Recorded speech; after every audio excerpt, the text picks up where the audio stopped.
강시란 영화 기억나세요? 이거 그 옷이 뭐예요 그게요? 청나라 관리복장이에요. 왜냐하면 죽어서나마 좋은 관리복장하고 가시라고 해서 그거를 중국에서 수의로 입힌 거예요. 그래서 다 강씨들이 그거라니까요 이게요. 똑같아요. 우리도 돌아가신 분들에게는 가장 좋은 옷을 입혔고요, 상주들이 삼배옷을 입어요. 난 죄인이기 때문에 가장 싸구려 옷을 입는다. 그래서 우리가 심효살이라고 해서 뭐 보통 기본적으로 3년 동안 그 죄인이다 해서 겨울에도 그거 하나 입거든요. 삼배옷을. 난 죄인이기 때문에. 내가 죄인이기 때문에 입는 최악의 가장 싸구려 옷을 이걸 왜 부모님한테 입히냐고요. 이거 이상 전 개인적으로 최악의 불효가 없는 것 같아요. 정말 이게 맞아? 내가 잘못 알고 있었네 라는 잘못 알려진 상식들을 몇 개 준비를 해봤거든요. 뭐가 있을까 하다가 글쎄요, 얼마 전에 제가 이제 방송을 많이 하잖아요. 그 생방송 중간에 그 라디오 생방송이었어요. 그래서 제가 이제 어제 저녁에 바리깡으로 머리를 깎았습니다 라고 하니까 바로 심의실에서 웃으시면 안 돼, 딱 이랬어요. 진행자 반응이 이랬어요. 심의실에서 바로 그 생방송이니까 전화가 온 거예요. 정정 발언하고 사과하라고. 왜요? 왜 일본어 잔재를 쓰시냐? 나 사과 못 한다고. 왜? 바리깡은 일본어 아니라고. 일단 하라고. 뭐 끝까지 안 했어요. 아니 바리깡은 일본어가 아니라 프랑스어예요. 이거 만드는 회사 이름이에요. 바리깡이라고 해가지고 빵빵빵 누르는 그 홍크를 만드는 회사 이름이 클락슨인 거와 같이. 근데 우리가 이제 어음깡, 와리깡 여기에 익숙하다 보니까 이제 바리깡이라고 하면 이제 일본어로 알고 계시더라고요. 이게 일본어 아니에요. 프랑스예요. 또 그러니까 이게 애매모호해요. 특히 이제 저 같은 경우에는 생방송을, 그러니까 논란이 되는 표현 같은 경우에는 지금 같은 녹화 방송에서는 편집해 드러내면 돼요. 근데 생방송 중에는 뭔가 결론을 내야 돼. 내가 사과라든지 아니면 여러분들이 잘못 알고 계시다라고 선을 그어야 되거든요. 근데 국립국어원에서도 자기들도 약간 애매모호한 것들이 몇 개가 있는 것 같아요. 고무, 일본어예요. 일본어라기보다 일본어 발음이에요. 그 나무에서 나는 진액 있잖아요. 곰이라, 그 GOM이라고 하는데 그게 이제 네덜란드어로 이제 곰이거든요.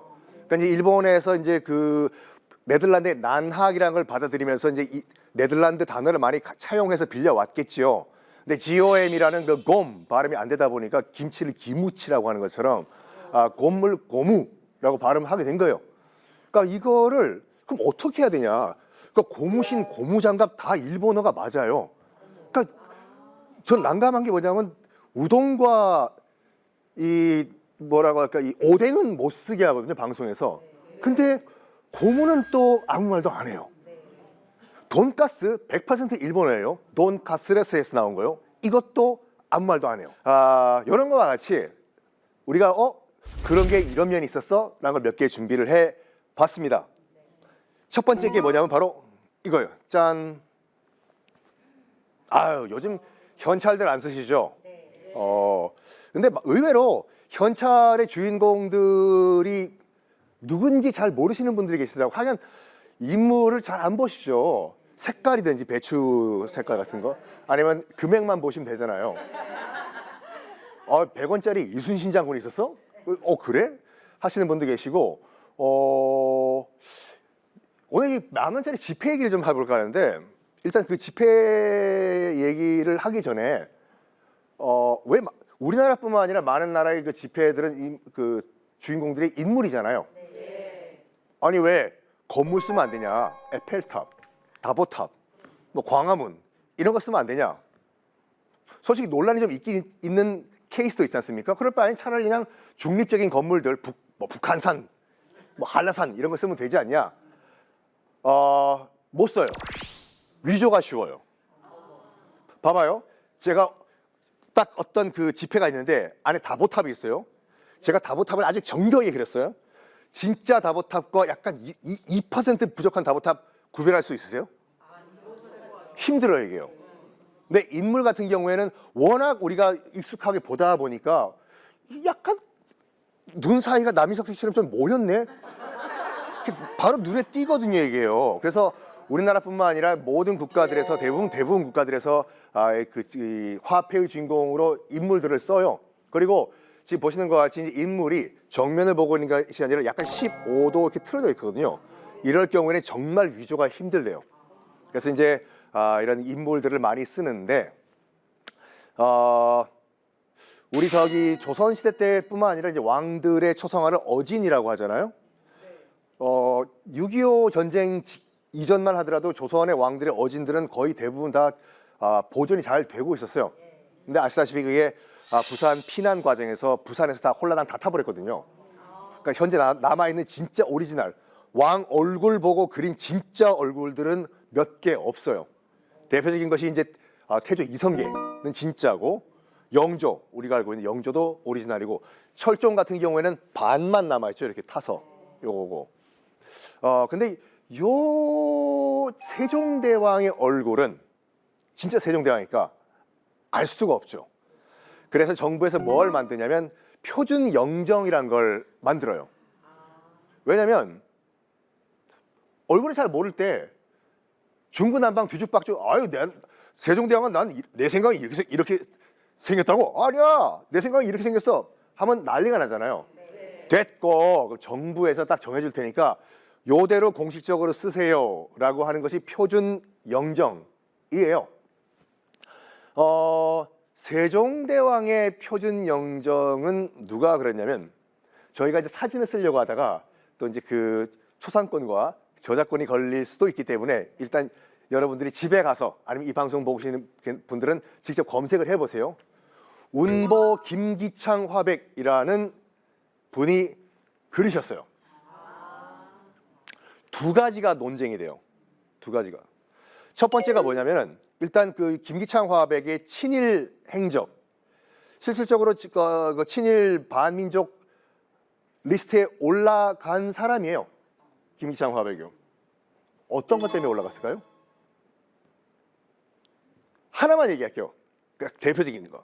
그 1943년도면 일본이 진주만 공격을 해가지고 벌써 태평양 전쟁이 일으켜가지고 난리를 일으킨 후에요. 태평양 전쟁이 1941년도에 발생을 했으니까 43년도에 당연히 일본 같은 경우에는 병력도 모자라니까 식민지 조선에서 젊은이들을 다 강제로 끌고 갔겠죠. 그러려면 분위기가 어떤 분위기가 되냐? 엄마, 아빠, 나 죽으러 가요가 분위기가 아니라 그들 표현에 따르면은 일본 천황을 위해서 목숨 바치는 것은 영광이다 라는 분위기를 만들어야 되잖아요. 그러면서 김기창 화백이 매일신보라는 신문이 있거든요.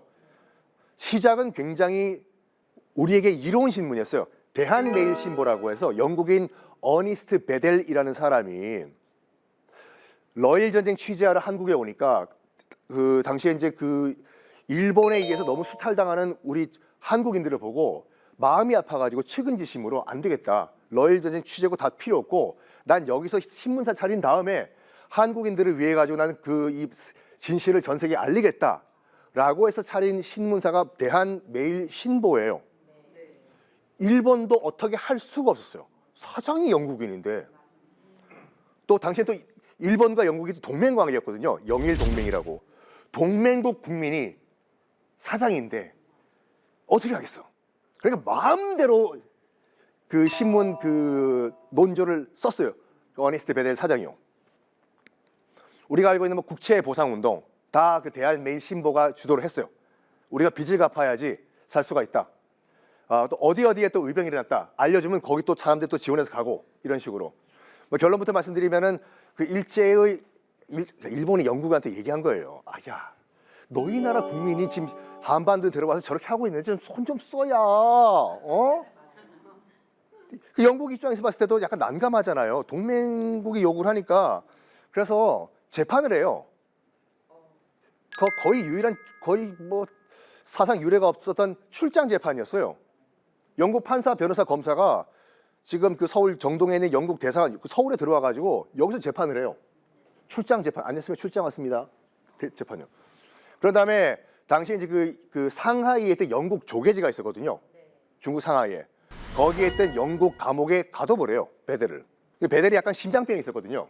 그래서 젊은 나이에 거기서 이제 지병이 도져가지고 죽게 됐습니다.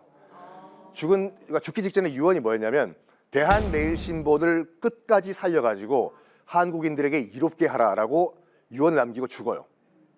그렇지만 그 어네스트 베델의 묘는 지금 저기 합정동에 있죠. 홍대. 거기 양화진 외국인 선교 묘역이라고 있거든요. 거기에 지금 그 묘가 있어요.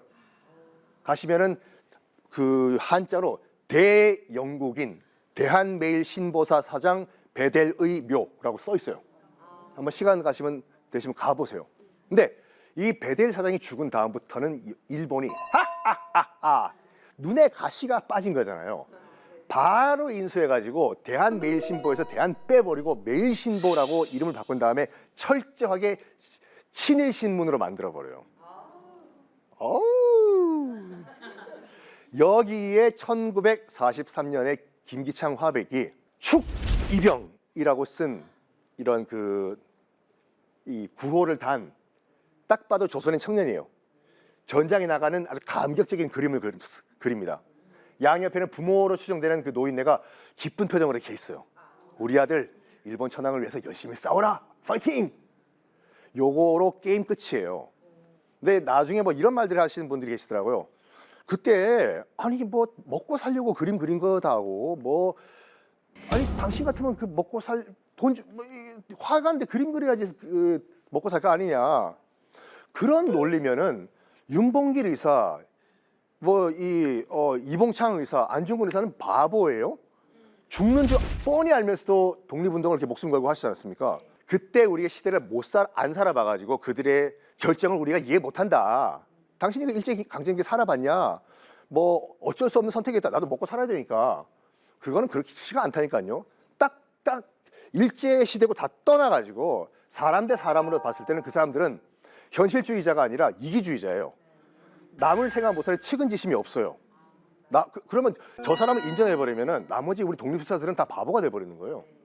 그렇죠? 그게 첫 번째 논란이에요. 김기창 화백이 저걸 그렸다는 것.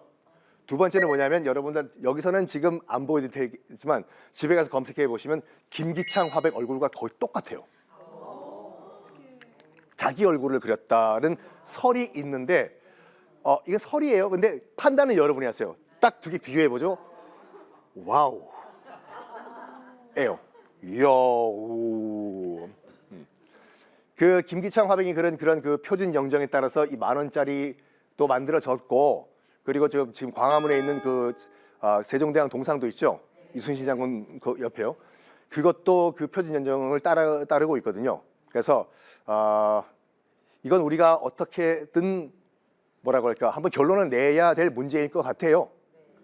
그리고 우리가 알게 모르게 친일 행적을 한 화가들이 그린 표준 영정들이 많아요.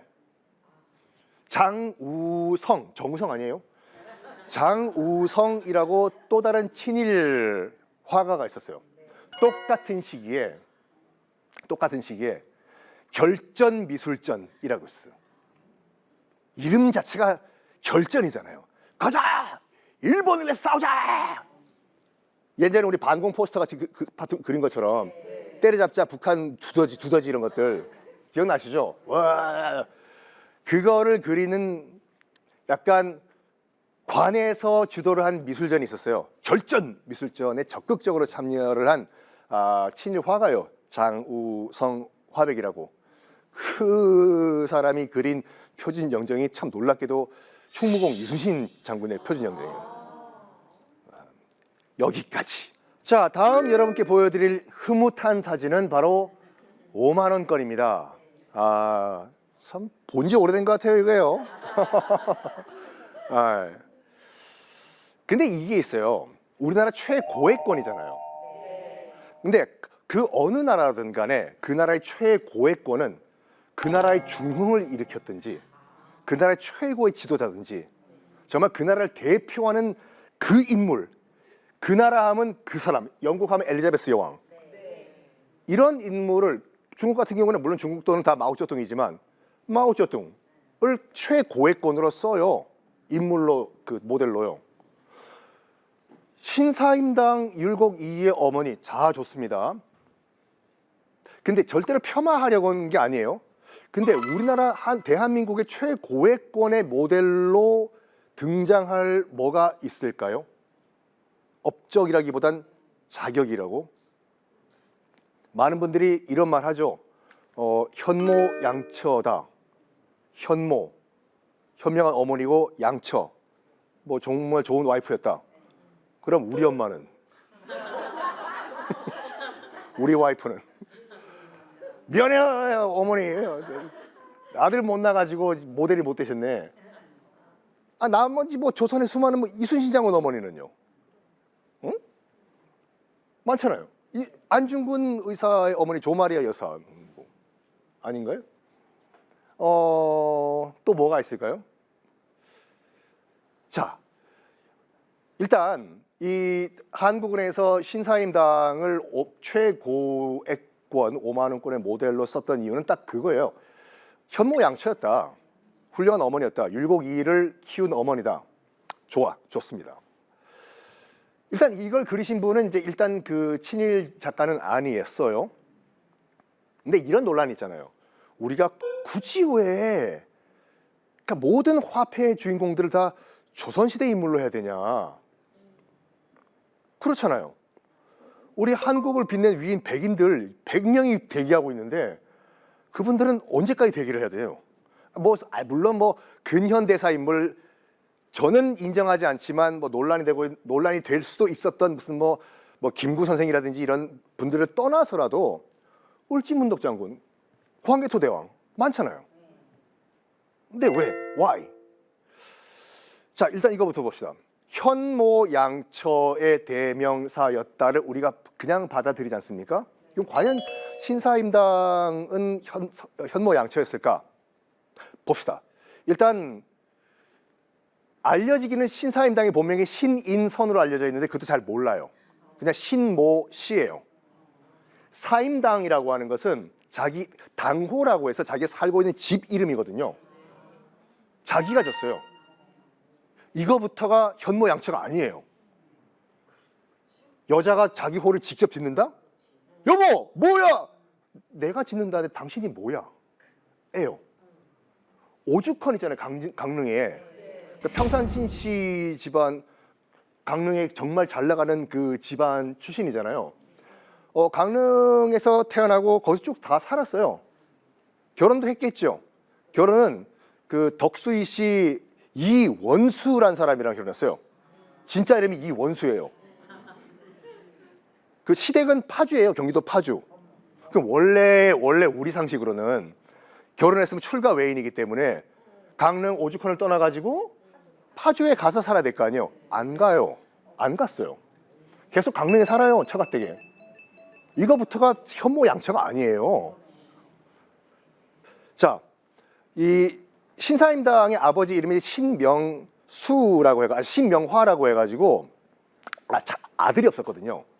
아들이 없는데 자기 딸들이 고생하는 걸 싫었어요. 그래가지고 자기 집안보단 약간 급이 떨어지는 사돈댁을 정해가지고 결혼을 시키려고 해서 그래야지 자기 딸이 편하게 살 거 아니에요.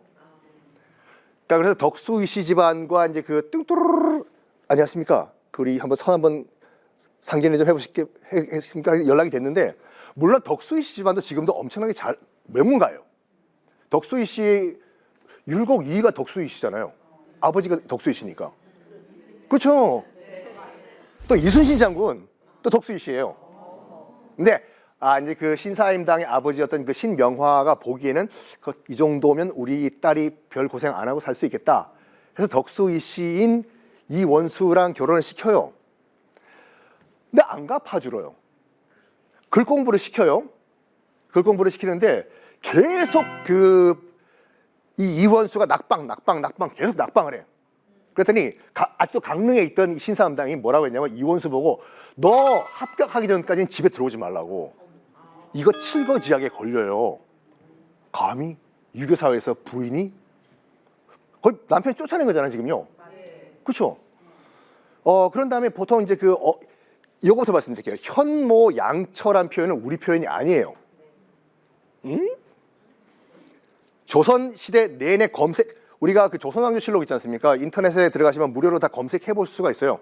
키워드 쳐가지고 현모양처 단 한 줄도 안 나와요. 현모라는 표현은 가끔씩 나와요. 정말 어진, 현명, 엄마. 양처가 따로 나오거든요. 양처는 좋은 부인이 아니라 노비와 결혼한 양인 신분의 부인으로 양처가 나와요. 따로따로. 이거를 합친 게 누구냐? 현모 양처가로 합친 게 바로 메이지 유신 이후에 일본이에요.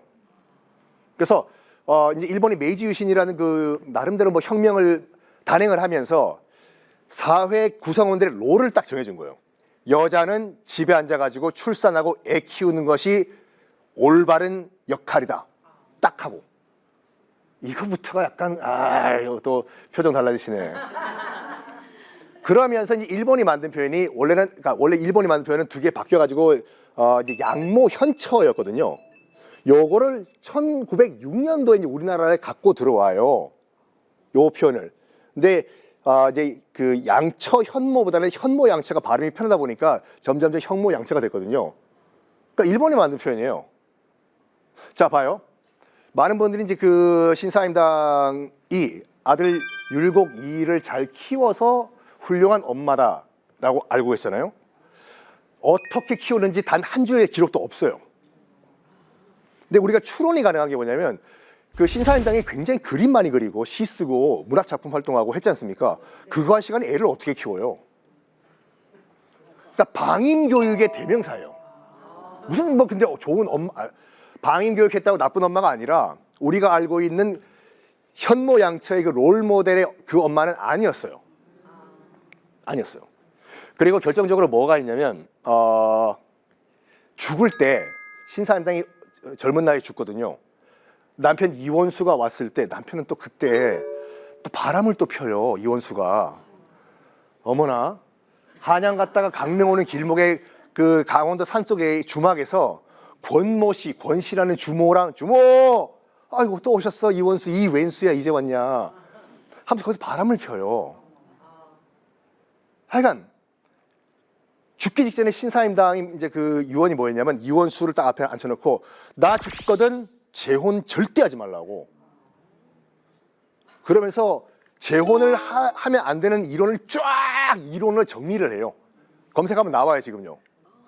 이런 이유 때문에 당신이 재혼하면 안 되고 이런 이유 때문에 재혼하면 안 되고 재혼하면 안 되고 재혼하면 안 되고 재혼하면 안 되고 이거가 만약에 다른 우리가 알고 있는 그 정말로 올바른 여성이었다면 그 조선시대 때 쫓겨나요. 칠거지약이라고 있죠. 여자를 합법적으로 쫓아낼 수 있는 근거요. 그 중에 하나가 뭐가 있냐면은 그러니까 제가 말이 많아도 쫓아낼 수 있어요. 진짜로 말이 많으면 쫓아내도 돼요. 지금 죽기 직전에 남편한테 이것 때문에 재혼하지 말고 이것 때문에 재혼하지 말고 이것 때문에 재혼하지 말고 칠거지약이에요. 아까도 말씀 안 드렸지만 시부모 안 모셨잖아요. 파주에 있는 쫓겨나요. 남편 들어오지 말라고 쫓아냈잖아요. 쫓겨나요.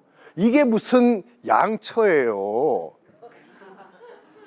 현모 시 쓰고 있었다니까요. 그림 그리고.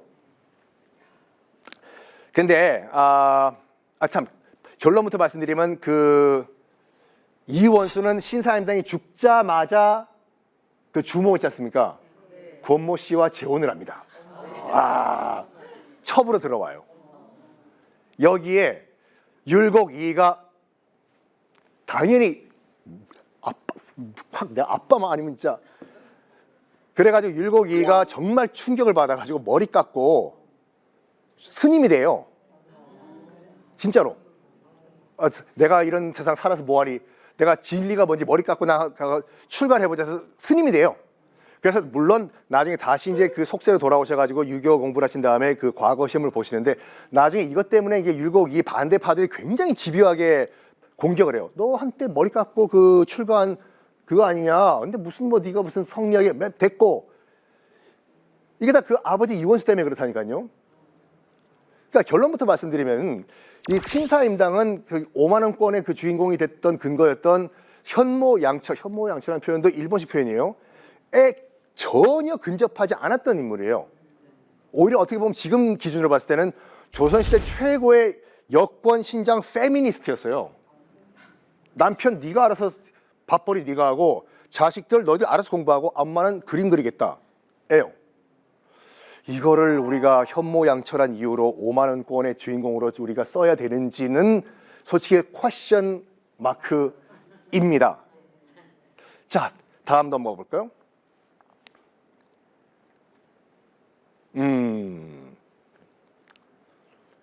장례식이 열리면은 당연히 이제 그 상주와 가족들이 입어야 한다는 삼배 수의들 있지 않습니까? 이거를 왜 죽은 사람한테 입혀요? 원래 지금 삼배 수의는요, 지금이야 무슨 뭐 그 약간 그 상조 시스템이 약간 왜곡이 돼가지고 굉장히 비싼데, 비싼 건 엄청 몇 천만 원씩도 하더라고요, 저거. 오씨. 삼배는 원래 싸요. 싸요. 굉장히 저렴한 옷감이에요. 저거를 부모님이 돌아가셨는데 싸구려 옷을 입혀서 보낸다? 이게 말이 안 되잖아요, 이게요. 그러니까 원래 그 조선시대 때, 조선 일제강점기 이전까지만 하더라도 우리 장례 문화가 뭐였냐면, 고인이 돌아가시면은 아시죠? 고인이 돌아가셨을 때는 고인이 생전에 가장 좋아했던 옷이든지 가장 비싼 옷을 입혀 보내드리는 것이 가장 큰 예법이었어요. 우리가 조선시대 때 그 복식 연구하는 분들이 계시잖아요. 옷. 뭐로 연구하시는 줄 알아요? 그림 가지고 연구하시는 거 아니에요. 저기 그 묘 같은 거 이장할 때 나오는 거기 우리 저 돌아가신 분이 입고 계신 옷 있지 않습니까? 그거 보고 연구하세요. 열어보니까 이런 옷들이 입고 있더라. 어차피 살아생전 입었던 옷들이시니까. 만약에 모든 조선인들이 다 삼배 수의를 입었다고 하면 열어볼 필요도 없어요. 삼배만 그리면 되니까. 그리고 또 요거 하나 말씀드릴게요. 월화의 공동묘지 있잖아요. 머리 풀어헤치고 소복 입고 피 흘리고 칼 물고 이거 우리나라 문화 아니에요, 이거요. 소복을 입을 리가 없어요. 여자 시신들을 한테 다 소복 입혔으면은 복제 연구할 필요 없다니까요. 소복만 그리면 돼요, 그냥요. 그러니까 머리 풀어헤치고 소복 입히고 하는 것도 일본 장례 문화고, 특히 공동묘지란 건 우리 문화가 아니에요. 공동묘지가. 봐봐요. 아버지, 우리 부모님 돌아가셨어요. 상의 메고 이제 가면 언제 오나 이제 상의를 이제 메고 이제 모시러 가겠죠. 여기가 지금 강남인데 예를 들어서 저 망우리까지 간다. 거기까지 어떻게 걸어가요? 어떻게 걸어 거기? 그래서 대부분 조선시대까지만 하더라도 이제 묘는요, 가족묘는 집 부근에 모셨어요. 그래야지 뭐 기제삿날이든지 아니면 뭐 명절날 가서 거기 가서 차례 지내고 성묘할 거 아니에요. 차도 없던 시절에 강남에서 망우리까지 어떻게 걸어가요? 성묘하러 가자! 거의 강행군으로 걸어가야 되잖아. 그래서 조선 후기까지만 하더라도 원래 우리 문화에서는 집 주변에 우리 조상님들을 모셨어요. 그래서 수시로 가서 묘도 관리를 하고 거기서 차례도 지내고 또 제사도 지내고 했는데, 이제 일제강점기가 되면서부터 일본이 도로 이제 그 구획을 정하고 토지를 수탈하려고 하는데 곳곳에 이제 묘지가 있는 거예요, 이게요. 그래서 이 파묘를 하려고 해도 우리 조상님 땅 하면서 이러니까 당연히 그렇겠죠. 우리 조상님 땅에 손대면 뭐 차를 날 죽이고 지나가라죠. 그래가지고 집 근처에 묘지 만들지 말고 우리가 어떤 구역을 정해줄 테니까 여기에만 공동묘지를 만들어라 해서 일제가 강요한 것이 공동묘지예요. 그러니까 월화의 공동묘지 보면은 소복 입고 머리 풀어헤치고 칼 물고 공동묘지에서 나오죠. 안 무서워하셔도 돼요. 일본 귀신이에요. 말이 안 통해. 안 나타나 난다 그래. 뭐야 이거 꺼져 하면 돼 그냥요. 이게 그 고인이 입었던 생전 입었던 옷 가운데서 제일 좋은 옷을 입힌 거는 우리나라도 마찬가지고 중국도 마찬가지예요. 대표적인 게 뭐냐면 나이가 저랑 비슷한 연배들 계신 것 같은데 강시란 영화 기억나세요? 네. 이거 강시 다 똑같은 옷 입고 있죠? 그 옷이 뭐예요, 그게요? 청나라 관리 복장이에요. 고위 공무원 복장이요. 그러니까 왜냐하면 죽어서나마 좋은 관리 복장하고 가시라고 해서 그거를 중국에서 수의로 입힌 거예요. 그래서 다 강씨들이 그거라니까요, 이게요. 똑같아요, 우리도. 돌아가신 분들에게는 가장 좋은 옷을 입혔고요. 상주들이 삼배 옷을 입어요. 난 죄인이기 때문에 가장 싸구려 옷을 입는다. 그래서 우리가 심요살이라고 해서 뭐 보통 기본적으로 3년 동안 그 죄인이다. 그래서 겨울에도 그거 하나 있거든요. 삼배 옷을. 난 죄인이기 때문에.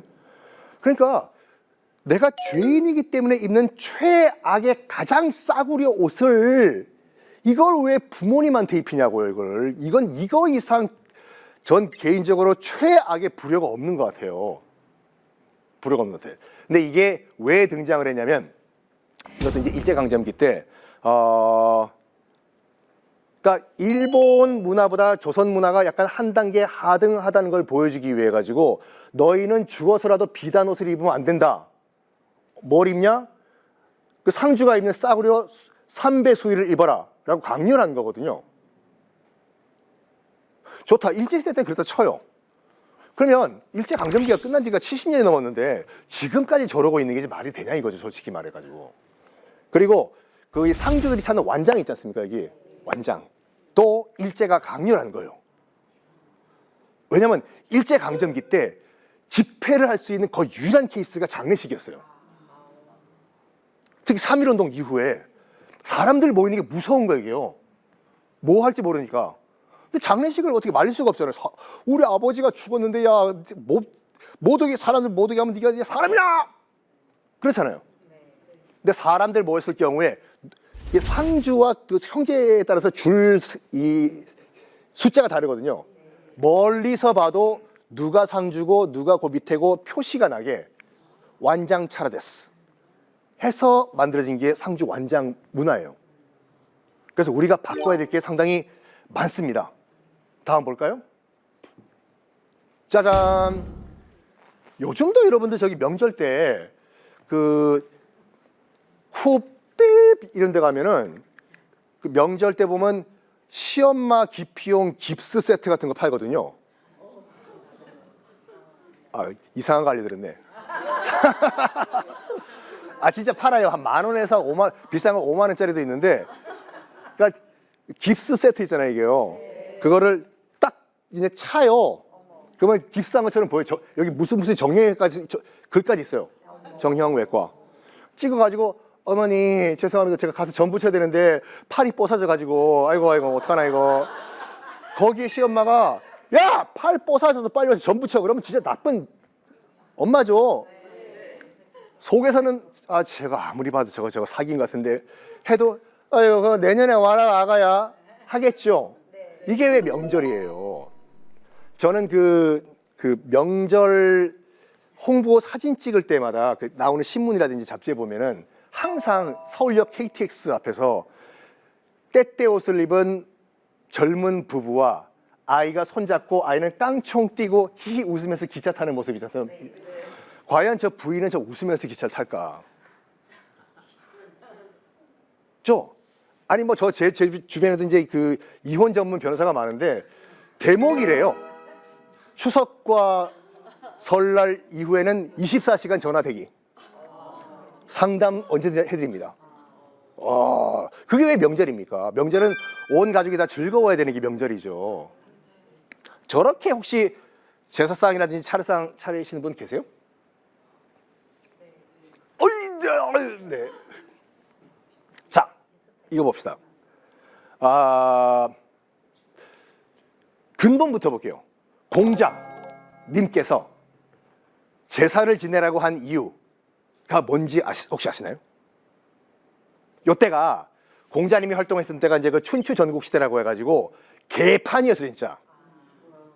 개판 얘기 나온 김에 여러분 또 이건 말씀드리려고 개판이 멍멍 개판이 아닌 거 아시죠? 개판. 그 한국 전쟁 때 그 피난민들이 부산으로 피난 갔잖아요. 그래서 꼴꼴이 죽을 나눠줘야 되는데 피난민들이 시계가 어디 있어요? 그래가지고 그 배급소에서 자, 여러분들. 배급소 문 열기 5분 전입니다. 줄 서세요. 판 열기 개판 5분 전입니다. 그러니까 사람들이 야 지금 배급소 개판 5분 전이라 뛰자 와! 된 거예요. 그래서 사람들이 이제 그 사람들이 많이 모일 때마다 아야야야 저거 봐라 보급소 문 열기 개판 5분 전인갑다. 저 사람 뛰는 거 보소. 그래서 나온 게 개판이거든요. 멍멍 개판 아니에요. 오, 이것만 하더라도 오늘 좋은 거 가져가시네. 그 당시만 하더라도 너무 개판이다 보니까 신하가 왕 죽이고 왕이 왕비 죽이고 왕비가 왕 죽이고 이러다 보니까 뭔가 답을 내놔야 돼요. 무슨 이 브레인들이요. 이 카오스를 정리하기 위해서. 그래서 여러 가지 사상들이 그때 나와요. 이 개판을 정리하기 위해서. 법과 사상. 법으로 통치해야 된다. 예외 없다. 그 나오고 자연으로 돌아갑시다. 물 흐르는 대로 상선약수 도가사상. 이 공자께서는 이른바 이제 육아사상, 뭐 예법을 중시하는 걸 얘기를 했는데 제사 지내십시오. 조상신을 모셔야지 우리가 살 수 있습니다가 아니에요. 공자님이 말씀하신 게 뭐냐면 군군 신신 부부자자. 각자 역할을 그대로 해야지 시스템이 잘 돌아간다. 군군 임금은 임금 역할 하시고 신하는 신하 역할 하고 그래야지 신하가 왕 죽이고 하는 거 일 없을 거 아니에요. 그래서 각자 역할대로 살자고가 유학의 시작이에요. 그래야지 카오스가 정리가 된다. 공자님이 말씀하신 인 사상 있잖아요. 우리 어질인이라고 하는 거. 한자를 모시는 분 잘 봐요. PD님께서 그래픽 넣어주실 수도 있어요. 사람 인자에 투 어질인이요. 많은 분들이 그걸 놓치고 계세요. 어질게 살아야지 우리가 올바르게 사는 것이다가 아니에요. 여기 잘 봐봐요. 한자를 보시면 사람이 2명 있는 거잖아요. 그래서 사회가 시스템적으로 잘 굴러가야지 올바른 사회라고 얘기한 거예요. 2명 이상이 모였을 때. 이 2명 이상이 모였을 때 시스템이 잘 굴러가기 위해서는 아까 말씀드린 것 같이 군군 신신 부부 자자 각자 네가 아빠면 아빠 역할하고 자녀는 자녀 역할하고 이대로 하자고 신하가 왕 죽이지 말라고 해요. 이거와 제사는 별개였어요.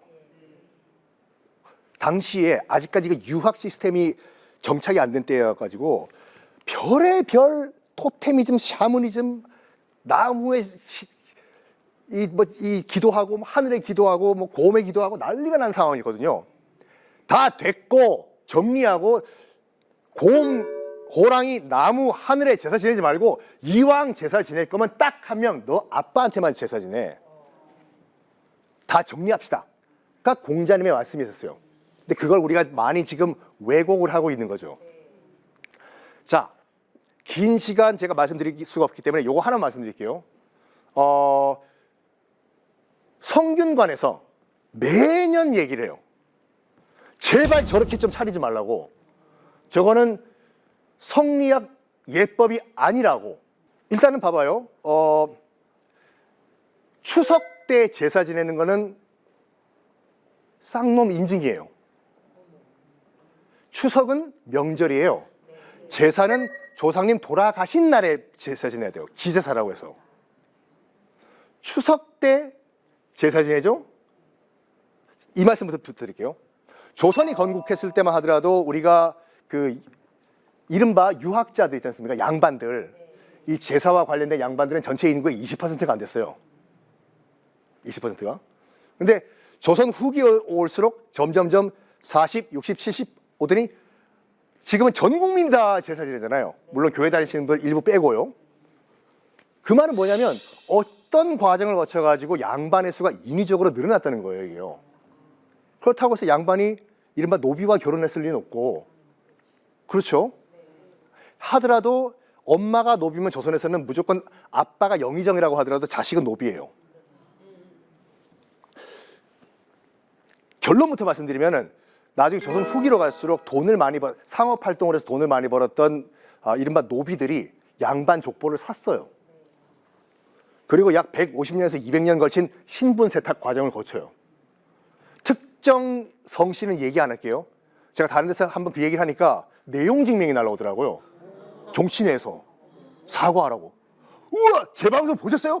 쓸데없는 소리 하지 말고 마. 내용 증명 보냈으니까 사과해. 싫은데요? 맞는 얘기인데 왜 그러시냐고. 하여간 봐봐요. 점점점 절대로 신분제를 옹호하는 거 아니에요.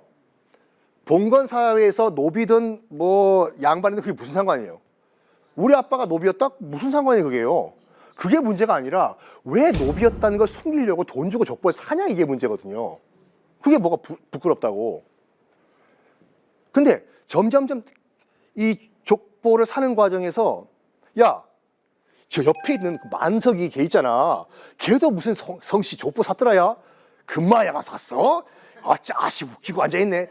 야, 저 돌쇠도 샀어. 돌쇠 금만 샀어. 야, 돈 많이 벌었다. 야, 저 집안에서 제사 어떻게 지내냐? 야, 저쪽에서는 뭐 돈베기도 올리고 막 그러던데 저쪽 집안에서 돈베기 올리면 우리는 뭐 고래고기 올리자고. 약간 졸부 경쟁들 있지 않습니까? 뭐 저기 내 부동산 이 투기를 해가지고 돈을 갑자기 번 졸부가 쟤는 갑자기 무슨 뭐 저기 뭐 팔찌, 칠찌, 육지 막 이런 걸 차고 왔을 때 네가 이거면 내 가슴 파기는 발에 감어 하는 것처럼 이왕 돈 쓴 거 돈지 삐알 하는 걸 보여줘야 되잖아요, 이게요. 이런 식으로. 그러니까 저쪽 집안에서 돌쇠가 돈베기 올렸으면 우리는 더 화려하게 하자 하는 과정에서 절대로 이거 성경관에서 얘기해요. 하지 말라고. 홍동백서 이런 것들. 홍동백서란 거는 추정이 되는 게 뭐냐면 조선 후기 구한말에 갑자기 등장을 했어요. 등장한 배경은 추정컨대 이게 가장 확실한 건데 뭐냐면 일본에서 그 1150년경에 일본에서 내전이 벌어졌을 때 원씨 집안과 평씨 집안이 둘이 붙었어요. 원평 전쟁, 겐페이 전쟁이라고 하는데, 그러니까 일본에서 지금도 그 이 좌우 대결할 때는 이 원평을 얘기해요. 두 집안 대결이요. 남진 나오나 같이요. 바로 이해하시네. 우리 젊은 친구들에서 H.O.T. 잭스키스 같이. 와, 요즘은 뭐예요? BTS랑 거기까지 하겠습니다. 그러니까 당시 이제 그 원평 양 집안의 상징 색깔이 뭐냐면 홍색과 백색이었어요. 그래서 지금도 일본은 대결할 때 항상 홍백전해요. NHK 홍백가왕전. 처음에 우리나라도 홍백전을 갖고 왔어요. 근데 너무 이제 일본색이 나니까 바꾼 게 청백전이었어요. 예전에 변웅전 아나운서가 나왔던 그 MBC의 명랑운동회 청백전. 운동회 때 다 했잖아요, 그걸요. 그래서 이걸 누군가 들은 거야. 그 구한말에요. 야. 양쪽에 그러면 경쟁 상대인 뭐 일본에서 뭐 홍색과 백색이 무슨 대결을 하면서 그러면 홍동백서 하자고 해서 등장을 한 거예요. 그리고 요것 말씀드릴게요. 전 부치는 거 있죠? 아이고 참. 전 부치는 건 절간 음식이에요. 유교 제사상에는 기름진 음식이 안 올라가요. 이 기름에 부친 전 음식 같은 경우에는 그 절간에서 스님들이 고기를 못 드시니까 뭐 야채나 채소 같은 거 갖고 와가지고 그걸 이제 그 기름에 튀겨서 이제 기름기를 드셔야 되니까 그 절간 음식이었거든요. 어떤 과정에서 절간 음식이었던 그 전이 유교 제사상에 올라가게 됐어요, 이게요. 그래서 저는 뭐 다른 강의에서는 항상 이런 말씀을 드리거든요. 혹시라도 뭐 시댁에 갔는데 시어머니가 아가 전 부쳐라 그러면은 딱 한마디만 하라고. 웃으면서 어머니 이 집안 원래 노비 집안인데 족보 사셨나 봐요. 전 부쳐드리죠 뭐. 그리고 이거는 다른 얘기지만 유교 제사상 있잖아요. 이거는 약간 그 이유는 나쁘지만 여자가 음식을 안 만들어요. 지금도 종갓집, 그 정말 유교하는 종갓집에서는 남자들이 제사상을 만듭니다. 음식을요. 그래서 진짜 우리는 유교를 믿는 양반 집안이다 그러면 여자분들은 그냥 밖에서 찜질만 가시고 남자들이 음식만 드셔야 돼요. 끝. 그리고 그 주자가래라고 해가지고 이제 중국의 주자가 만든 그 가정에서 쓰이는 예법들이 있거든요. 거기 보면 제사상, 차례상에 어떤 음식을 올리라는 구체적인 설명이 없어요. 그냥 과일, 포 이 정도만 올려라 끝이에요.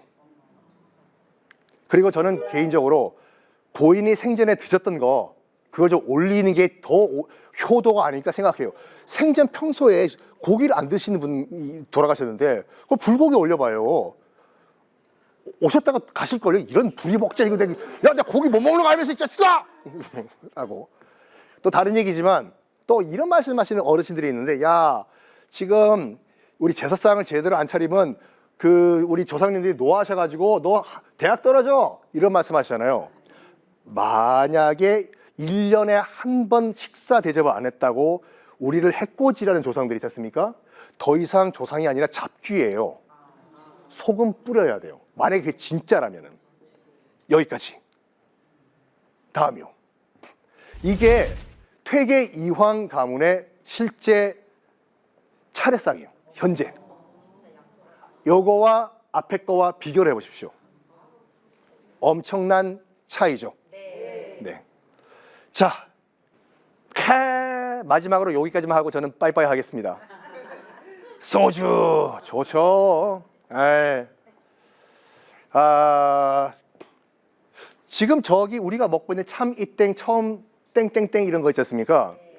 저도 참 그 소주 좋아해요. 자주 먹어요. 의사가 그만 먹으라고 할 정도로. 너무너무 좋아하지만 정말 객관적으로 봤을 때 저건 화학적 쓰레기예요. 소주라고 이름을 붙이면 안 돼요. 소주는 크게 두 가지가 있어요. 두 가지가 있는 게 아니라 원래 소주는요. 소자가 연소할 때 소자예요. 불사를 소자, 술주자예요. 소주가 제일 처음에 만들어진 데가 어느 지역인지 혹시 아세요? 안동? 그쵸. 우리나라를 벗어나가지고 세계 최초로 만든 곳. 놀랍게도 중동의 아랍. 오, 아랍? 마시려고 만든 게 아니라 그 서기 9세기 때 이제 아랍에서 이제 그 연금술사들이 약간 유행을 했어요. 금 만들어 보려고 뭐든지 다 끓여봤어요. 야, 금 만들어 보자. 돌도 끓여보고 나무도 끓여보고 뭐 소변도 끓여보고 다 끓여봤어요. 그러다가 발효주 와인을 끓여봤는데 바라바라바바 거기서 똑똑똑 증류가 돼서 내려오는 그 물방울을 보고 환상을 느낀 거예요. 이야, 이게 뭐냐. 그래가지고 이거를 처음에 이제 마시려는 용도가 아니라 이제 약용으로 이제 쓰기 시작했는데 이거를 당시에 중동에서 뭐라고 했냐면 아라크라고 했어요. 아라크가 아랍어로 땀방울이라는 뜻이거든요. 똑똑똑 떨어진다고. 간단하게 발효주와 증류주 차이 말씀드리면은 발효주는 우리가 알고 있는 맥주, 막걸리, 와인 같이 과실과 곡식에서 자연 상태 그대로 누룩 같은 걸 넣고 발효가 돼서 만들어지는 술이에요. 맥시멈 16도를 안 넘어요. 그래서 이런 말이 있거든요. 신이 허락한 알코올 도수는 16도다. 이거 이상 안 넘으니까. 근데 16도는 뭔가 아쉬워 이게. 한 병 마시고 두 병 마셔야 되고 이거 아시죠? 그래가지고 이거를 어떻게 좀 도수를 높일까 하다가 만들어진 게 증류주인데 발효주를 계속 끓이다 보면은 에탄올이 따로 분리가 돼서 올라가요. 물방울이 돼가지고 그거를 모아서 마시면은 이게 증류주가 되는데 이게 보통 45도에서 이제 막 높이는 70도까지 올라가는 정말 알코올이 돼버리죠. 그러니까 요 기술을 아랍에서 처음 만들었어요. 아라크라고 해서. 근데 바로 누가 쳐들어오냐면 몽골 징기스칸의 후예들이 와르르르 중동을 쳐들어와요. 우리가 알고 있는 이 서방 정복을 위해 가지고. 근데 몽골인들도 술 되게 좋아해요.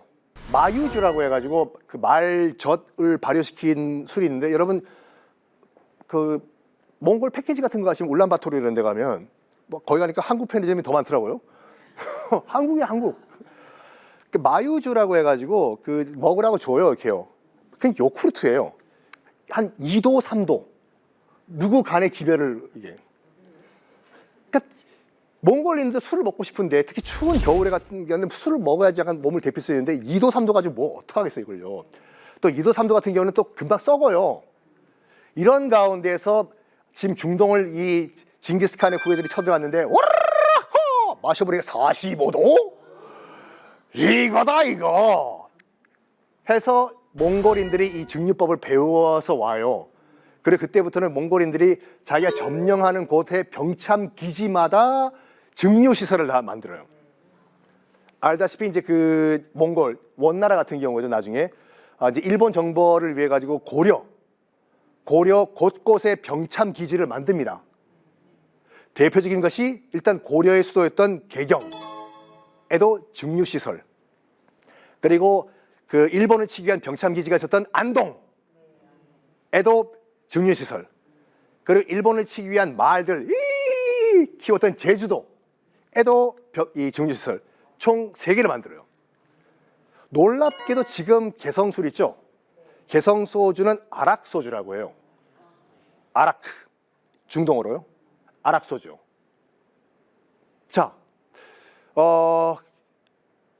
이 증류소주가 어쨌든 간에 이제 그 고려시대 때 이제 정착을 했어요. 근데 이게 굉장히 비싸요, 만들 때요. 우리나라 같은 경우는 기본적으로 쌀로 일단 탑주를 만들고 청주를 만든 다음에 그걸 증류를 해가지고 만들다 보니까 보통 쌀 한 가마니에 그 소주 1리터 정도밖에 안 나오는데요. 돈이 없으면 못 만들어요. 굉장히 귀한 술이었어요. 이게 좀 시간을 패스트 포워드 해가지고 이제 일제강점기 얘기예요.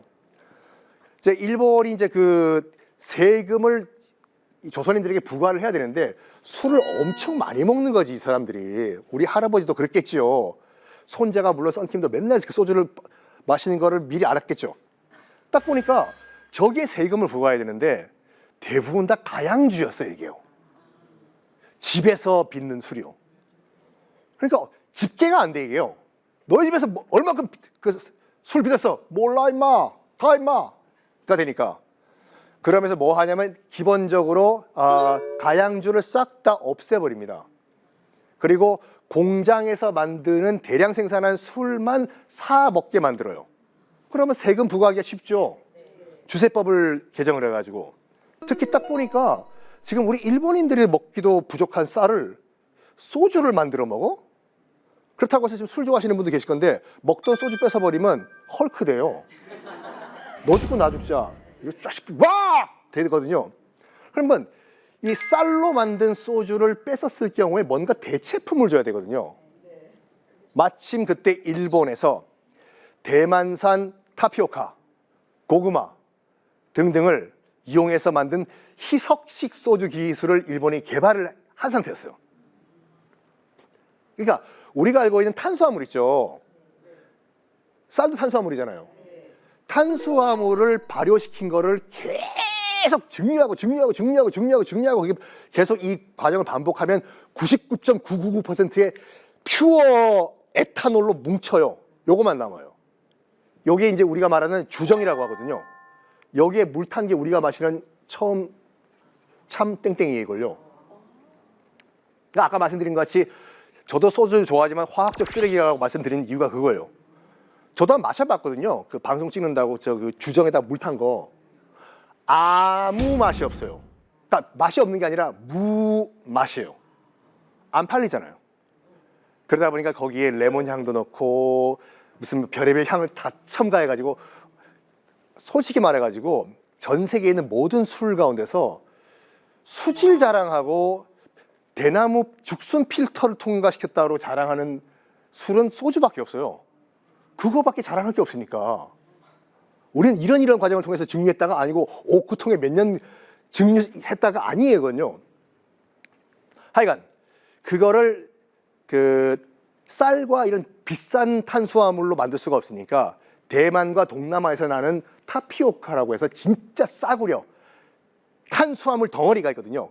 그냥 돼지 사료예요. 이거를 가지고 증류하고 만든 희석식 소주를 만들어서 팔기 시작합니다. 딱 먹어보니까 맛은 거의 비슷하고 빨리 취하고 싸니까 급속도로 희석식 소주가 번지게 됐고 전통 소주, 우리가 알고 있는 안동 소주 이런 것은 급격하게 비싸고 하니까 사멸하게 돼요. 그러면 일제강점기 끝나고 난 다음에 부활을 해야 될 거 아니에요, 저게. 부활이 안 됩니다. 안타깝게도. 1965년도에 양곡관리법이라는 것을 당시에 이제 박정희 정부가 통과를 시키면서 아예 법으로 명시해요. 쌀로 술 만들지 말라라고. 이해는 해요.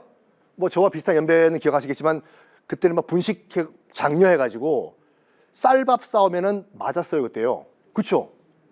그렇죠? 보리 섞어서 와야 돼요. 이해 안 되시죠? 도시락 쌀밥 사가지고 가면 선생님한테 맞았다니까요. 맘마 쌀밥 싸우지 말라고. 근데 그 쌀 가지고 술을 만들어? 오, 노노노노노노. 아, 이건 여담이지만 이 밥 스테인레스 스탱 이거 밥그릇 있잖아요. 이거 저 같은 경우는 3스푼이면 없어져요. 슉슉슉. 그렇죠? 근데 예전에 구한말 우리 선조들 사진 보면은 고봉밥 이렇게 선교사들이 깜짝 놀라요. 저거 위에 들어가냐고. 근데 어느 순간 요게 됐을까? 여기요? 여기 1974년도가 1975년도인가 이것도 박정희 정부가 법제화를 해요. 법으로 만들어요. 쌀 소비 줄이려고. 이게 지금 정확하게 기억이 안 나는데 가로 몇 센치, 세로 몇 센치 넘으면 안 된다고. 여기를 딱 기준으로 해가지고 공깃밥 만들어라.